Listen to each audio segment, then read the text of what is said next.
Hi, everyone. Welcome to the Pro Video Pages podcast and webinar series.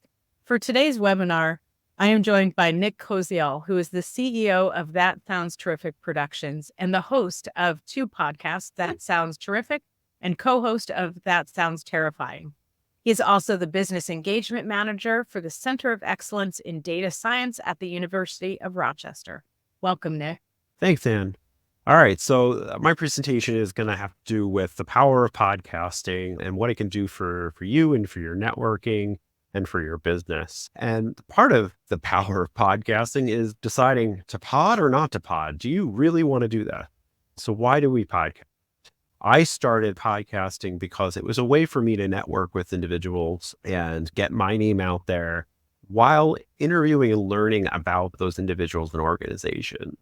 But some people will do podcasting for a variety of other reasons, just to share their expertise and to educate, to learn more, which is another reason why I did it. Like, you can use podcasting for a variety of different reasons and have a bunch of different goals around it, including networking and, of course, make money.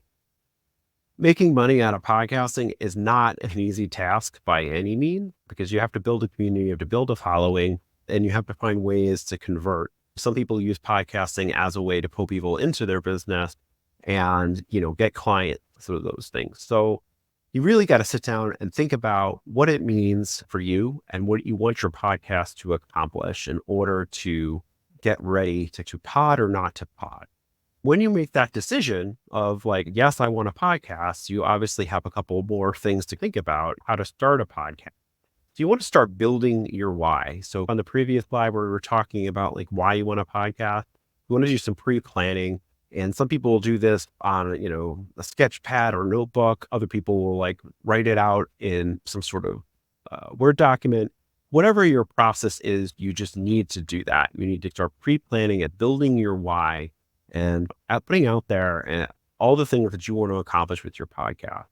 And then from that, you're going to kind of start developing the identity of the podcast and how the topics are set up and what type of delivery you're looking for. Are you going to be talking like I am right now in a webinar towards an audience that you don't see and you're not going to get reactions from? Is that something that you can do? It takes a lot of pre-planning to think about how you want to lay out your ideas. Usually can't just wing being a podcast host talking about like a specific subject yourself. So guests, do you want to have people come in and talk to you? Do you want to line up questions? When I first started podcasting, I was way too much into the scripting of my questions to the point where it was very boring to listen to or watch, because I was literally looking at a piece of paper and asking a question, looking for a response, then sort of ignoring what the guest was talking about and in that answer and going on to the next question. So you think about that kind of format. Do you want a co-host to work off of as well? And that can provide you with some great opportunities to expand that conversation between you and the co-host, or you, the co-host, and the guest. But also it becomes, a creative, we're looking for an opportunity to have creative differences, right? So when you add another person to the mix that wants to contribute to the show, you need to be on the same wavelength. And that might take more production time, pre-production time, and post-production time and editing if you have a co-host or guest. So things to consider. Do you want to have, your format? Do you want to have it in video and audio, or just audio? And then kind of going back, is it live? Is it scripted? How are you going to present your material? When it is video, editing becomes a little bit harder. There's other components that you might start to include from the guest or from your co-host, or cut tos, like a website that you want to share, or a visual representation of, the story, or some video follow-up that you're going to have to cut into that edited process and maybe even share on social media. So that extends your production time. So all of this stuff you can pretty much figure out how to do yourself. Like if you Google, there's a lot of podcasts on podcasting. There's a variety of different ways to kind of discover these skills and build it. But there's also a number of marketing companies and podcasting companies that will literally help you through each step of the way. that again costs money. So with how much you have to invest in time and in capital in order to kind of figure out what avenue you want to go on. And another important factor that you want to take a look at is researching your audience and understanding where your podcast will fit into in the realm of that audience. Is it a how-to podcast? Is it, that sounds terrific, is interviewing people that are doing terrific things in the community. And so how are you going to get those guests? How are people going to connect to your story? And so you need to understand who will be listening and what's your target audience, because that also goes into how you're going to market your podcast, how you're going to interact with that audience. Some audience members will want to reach out to you and email you stories or updates. Are you going to share those things on your podcast? Are you just going to share them on social media? I definitely wouldn't ignore them. Having a way to interact with your audience and your audience to interact with you is a very important factor to consider when you're putting together a podcast. So moving on to equipment consideration, you want to have a good microphone, a good set of headphones. And if you're using video, you're going to have a camera that works and is high enough quality so they can go onto your YouTube and the other places that you're going to be hosting. A sound computer that can handle streaming if you're going to be doing the podcast over Zoom or Riverside or wherever. You're going to want to have a computer that can handle those capabilities, handle the cameras. When we were getting ready to prepare for the podcast and webinar I'm doing here with Ann, a lot of technical difficulties came into play, and you need to have backup plans, because if you're meeting with somebody who's a very special guest with a lot of time, that is not a lot of time, then you're going to want to make sure you have a backup in order to still have that interview. Are you going to be recording in a studio or an actual location? So there's a lot of different things that you have to consider when you go into the studio about booking the studio, the cost of the equipment. If you're on an on-site recording location, you have to think about light and sound quality and background noise. And then in post-production, some of those things that you do in the studio might have software already connected to it. But there's a lot of different freeware that you can use. I used iMovie to do all the editing in my video and sound. In that, I can actually put little sound effects if I want to. One of my podcasts is just a very simple setup where, honestly, I interview the guest.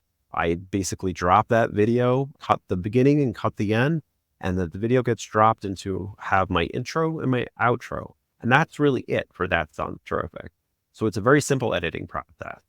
But if you go to That Sounds Terrifying, where it's ghost stories and other things that are going on, you're going to have sound beds and sound effects, and you're going to be tweaking maybe how fast the video is going and how slow, and you're going to have a lot more scene changes. So you're going to have to consider that in your software, because some software is better than others. And what is your platform, moving on, that you're going to be uploading your podcast onto? Things like Riverside, Spotify for podcasters, even YouTube have, different ways that you can upload your video and send it out to an audience. So all those things, again, you can find a lot of that stuff right on Google and kind of, search for podcasting platforms, figure out what's best for you. Most have free options. And then others have different plans that you can use for upgrading the video quality, or including some editing tools, or even some marketing for your podcast to kind of get that reach a little bit further. Branding, that's also an important step. It's not really equipment, but it could be. So I put it in this section because if you're recording on site and you want to maybe throw in some sort of branding aspect, you might want to have a backdrop that's physically there and not just a green screen. You might want to have a tablecloth or materials, or even within your own studio, some people decorate for a video to show off all the different, swag and things that connect to your podcast. But you need basic things, like a logo. You want some intro kind of to your podcast, and music, and maybe even sound effects. Some episode art. That's also a really important thing when you're uploading to these various podcasting platforms and YouTube. You want to have individual art for each episode. I use Canva a lot in my podcasting and basically create template. And they have template on Canva that you can kind of sort of customize to your own needs. But this way you can literally drop in certain elements of your episode, like the guest photo or a picture that has to do with your story, and title it, and bam, you're done. You downloaded it, then upload it to YouTube and to the podcasting platform, and you've got individual art. Those things are also important when it comes to the algorithms that you're considering with your audience and expanding your audience. YouTube is looking for a nice cover art that's different. Same thing with Spotify and other social media platforms. It's good for the look, and it makes your podcast recognizable and stand out from the others. So if you haven't already got this part of it, podcasting is definitely an investment of time. You have to build into your schedule a variety of different things in order to kind of handle guest expectations and researching your guests to understand who they are and the type of questions that you might want to ask them. And if you're not interviewing guests, each topic, even if you might be an expert, has to be researched carefully to make sure that you know what you're talking about, and you can cover all the different things that might be happening in that field or in that particular topic at a time. You're going to want to have to schedule out how you're going to lead. Is there a time for your guests to have question and answers? Are you talking just about a topic? Are you getting a little bit more personal at a certain point to ask more about them? Is there time for promos? Is there time for advertising? All those different things have to be built into your script and how you're kind of laying out your play for the podcast. So you're going to want to create what I call an episode bank of recordings. You want to have a couple weeks in advance of releasable episodes, so that you're not just starting, week one with one episode, and then week two, you need to find that guest, you need to record and get everything together. You need to kind of buy yourself some time, especially for, there are, in life, things come up. You might be busy that week and not be able to drop content because it's not recorded yet. Or the guest that you chose, drop the episode on. I had this happen once. They changed careers and their company no longer wanted them representing them. So, you need to have an episode bank. I have probably 3 to 5 episodes in advance recorded at any given time. For That Sounds Terrific, that's been a pretty good mix. If you get too much further in that, then, some of the content might be less relevant. When we first started That Sounds Terrific, we had the pandemic going on. I had about 10 episodes in the hopper at that point. And when we were breaking out of the pandemic and everything was opening back up, some of the things we were talking about were less relevant because we didn't have to deal with some of the things that the guests were talking about. So 3 to 5 seems to be good for me for that show. But other shows that require a lot of post-production, you might want a couple more than that just to have, the opportunity to kind of get ahead of your schedule.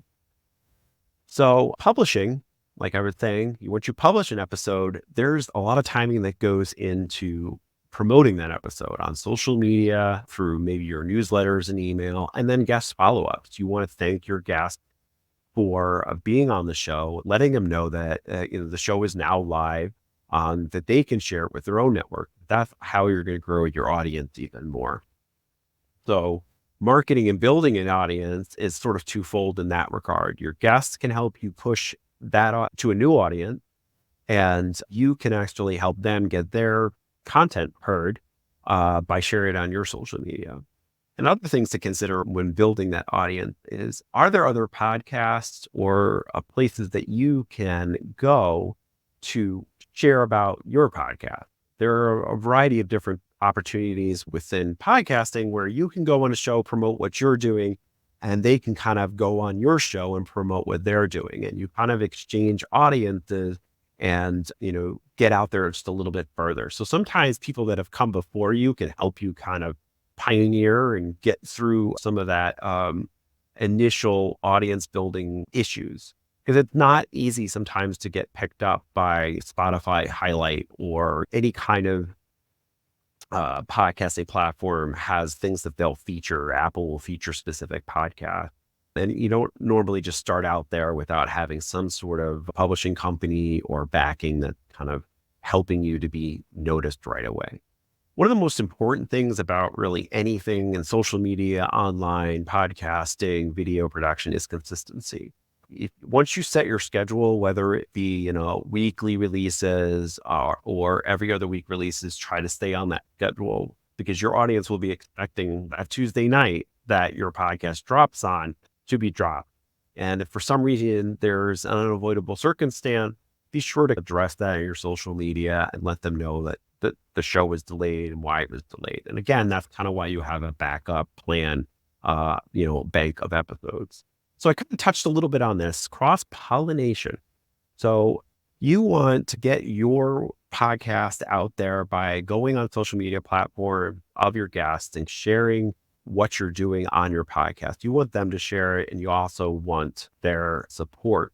So when you release their episode, they should, at the very least, be giving you a 5-star rating on their podcast listening platform of choice and sharing all of your content because it's promoting them too.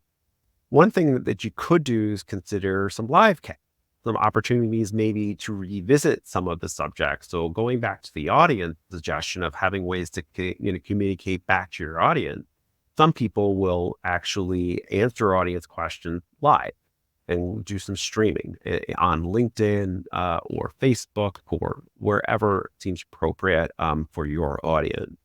There's also opportunities, again, for partnership, where maybe you have product placement in your podcast, or perhaps you and your guest agree to run small promos on various social media outlets together and that you both benefit. So kind of getting into that as the monetizing sponsorship and other services. There's a number of ways to obviously do that. Everything up to like fundraising for, sponsorships where you kind of say at the beginning of your show, the show is brought to you by blank organization and give a little pitch to actually doing Patreon or some other sort of subscription service where guests pay a fee to get additional content or sort of other services. And, with that Patreon, a lot of times you have bonus content and you have the ability to, give a little bit more to those paid subscribers. Another thing that people see a lot in podcasting is merch, right? So when you go back to that branding and your logo development, all those things also should look really good, like on a t-shirt or a coffee mug or whatever, so that it can be available for sale. And think about like items that are, like shopping bags and things that will also promote the podcast or your brand if your audience were to buy that merch. So things that can be seen. Another thing that you can do that a lot of podcasters and organizations do in general is like some sort of challenge to your listeners, like a sticker challenge. I've seen this a number of times and I love this idea. You get a sticker promoting your podcast and your brands, and you challenge them to get it into the public places and take a picture on social media and tag you in it. You're getting more followers from that, you're getting more exposure from that, and there's a chance that other people will kind of see that sticker, scan the QR code, or go to the website and check you out. Again, being a guest and collaborating with other podcasters is super important. You want to reach out to both smaller podcasts and larger podcasts. Being a guest on their show exposes you to their audience and usually is a really good thing for them as well. The reason I brought this up again is I wanted to talk about how to be a good guest. All those things that I talked about, like following up with your guests and asking them to promote and different sponsorship options, you should be doing that for this guest appearance as well. You should be sharing, you should be building up the excitement saying, hey, I'm going to be on this podcast. You should check it out. Make sure you're following. And then all the post-production stuff. See if there's an opportunity to also cross promote. So your brand is going to be highlighted in their brand and vice versa. So a couple other considerations, when to use a booking service is something that you might want to consider. There's something called Matchmaker FM. There's a number of other ones that have a free plan where you can describe your podcast and people will kind of reach out to you and say, hey, I'd be a great guest, or you would be a great guest on my show. And you can get new guest suggestions that way. But there's also services that you can hire to find maybe more premier guests that you can't reach out to or you don't have a connection to. Then they'll actually go out and find appropriate guests for your podcast. Other things that you can think about, virtual assistant and actually having a staff to do some of your editing, all those things can come as you start to build up your podcast, or maybe your business already has it. And you can use some of those resources towards building your audience, building your episode block, having people to edit, and do some of the things that maybe you're not as good at or you don't want to do anymore, or you don't want to do at all.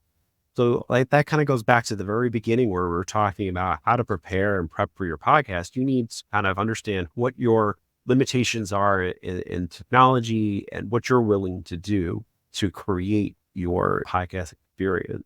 Another thing to think about is interns are often looking for an experience to get academic credit. So when you think about marketing interns or business interns, they could help you develop a marketing plan for your podcast, and you might not need to pay them. Now, paying them is a great thing, and I really want interns to get paid, but there's also opportunities to reach out to your local colleges or your alma mater and talk to the business school about, are there opportunities for an intern to come in to get class credit while helping me to build my business, my podcast. So that's always a good suggestion to check out. And then you got to determine when to expand. So once you've had the podcast for some time, you want to figure out, well, what's the best way to move up? Or maybe if you need to change your format or reevaluate. So with that plan that you put in place of why you're podcasting, always be looking back at that and trying to understand, is it accomplishing my goals? Is there something that I can do to tweak it? Do I need to just stop podcasting? That's another thing that you just need to consider. Is it accomplishing? Am I getting enough out of this where I'm getting a solid return on my investment? So make sure you're revisiting that and checking in and map it out. What is the future for this podcast? Where do I want to be? Where do I want to take? So I'll just give you a couple quick final thoughts. For me personally, podcasting has been a great experience. It's expanded my network quite substantially. I've met people that I never would have met had I not done the podcasting. I created another podcast because of the networking experience that I had. And it happened both in person and virtually. I started things that in my community I never thought I would start. And I became more aware of things that were going on and special nonprofits and things that I wanted to get behind that I didn't even know existed, and the services are just available right there. So it helps you to grow as an individual. And one of the greatest and easiest ways to get into podcasting uses an opportunity to learn, because the most engaging hosts and the people that give the best show are the ones that are learning from their guests, or learning as they go, and they're interacting with their audience and they're giving back to the community through podcasting. So I hope that this has been beneficial for you. Again, I'm Nick Koziel, and this is some ways you can get in contact with me through LinkedIn and my two podcasts. So thank you for this opportunity, Anne. Oh, you're so welcome. First, thank you for, I thank you for your patience. You are a very special guest, and I know your time is valuable, and I appreciate you and I working Yeah. to solve the technical issues that we've had with getting to this point of recording. So there's some great points in here, Nick, that you gave me. I wrote a lot of notes down of some little things that I thought of. I'm still a newbie to this, and I'm doing both a podcast and webinars. And thank you. I I'm still appreciate learning. that. Like you said, you can continue to learn. And so in the description, you will find a handout, and then you'll also find the podcast episode that Nick and I have recorded. And we welcome you to listen to that as well. So thank you very much, and we'll catch you on the next webinar.